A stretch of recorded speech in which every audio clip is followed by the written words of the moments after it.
parler de Toons, la petite nouveauté, l'Aqua-Win. Donc vous allez me dire, ouais mais attendez, c'est un ventilateur, qu'est-ce qu'il a de plus? Bah regardez la vidéo, déjà je lui ai mis l'enfer au ventilo, il consomme que 1,7 watts, il est niveau design, je trouve top, qu'on a un bac ouvert, franchement il est discret, joli, blanc, et regardez la vidéo, vous allez être surpris. Allez c'est parti, n'oubliez pas de vous abonner. Allez go, je vous envoie la vidéo. Bon pour commencer, le niveau design.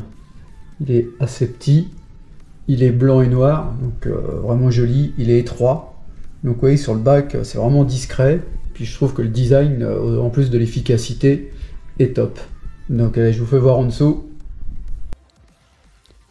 Donc là vous voyez en dessous du ventilo, donc il y a un système pour le fixer contre les parois de l'aquarium, et ce qui est vraiment bien c'est qu'il y a le petit avantage, vous voyez, c'est qu'on peut l'orienter, pour bien que ça brasse à ras de la surface et en inclinaison à la surface de l'eau. Donc hop, après une fois que vous avez trouvé votre inclinaison, avec la petite vis, vous serrez et ça le bloque.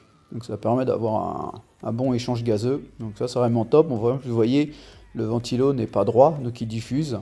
Après là, avec les deux molettes, vous n'avez plus qu'à serrer sans outil le long de votre paroi et ça tient bien.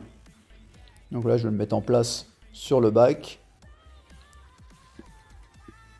En plus, moi j'ai une petite contrainte, c'est que le bac est encastré, donc il est pratiquement contre le mur. Mais vous voyez, j'arrive quand même à passer la main pour le bloquer, en passant sur le côté ou derrière.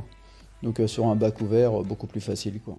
Mais là, j'ai pas eu de soucis, et puis les vis sont assez grosses pour visser à la main et ça tient bien. Donc ça, c'est un avantage aussi.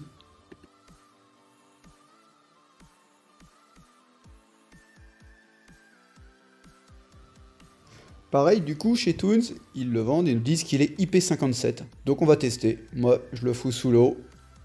Sans faire exprès, vous l'avez fait tomber dans l'eau. Et ben voilà, quoi. Je le mets dans l'eau. Maintenant, ce qu'il faut faire derrière, et ben, c'est l'égoutter. C'est de le rincer quand même à l'eau claire, si jamais vous avez eu l'accident qui tombe dans l'eau sans faire exprès. Donc bien le rincer à l'eau claire. Et après, vous l'essuyez, vous l'égouttez, vous le laissez sécher pendant 24 heures. Et on va le remettre en route, voir s'il fonctionne toujours. La différence avec l'IP44 et l'IP57, c'est qu'il y en a un, c'est juste aux éclaboussures d'eau, tandis que celui-là, il est complètement étanche en cas de problème.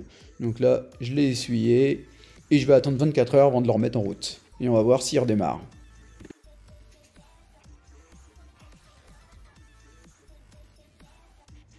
Bon, 24 heures est passé, on va voir s'il fonctionne toujours. Je vais le mettre en route avec la petite feuille de sopalin. Ça fonctionne, vous voyez.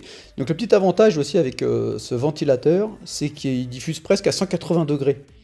Donc sur les côtés, vous voyez, sur un bac comme le mien de 70 de large, c'est intéressant, vous voyez, je le mets sur le côté, ça diffuse bien, quoi. Donc maintenant je vais faire le test température, même si on n'est pas encore l'été, on va voir ce que ça donne.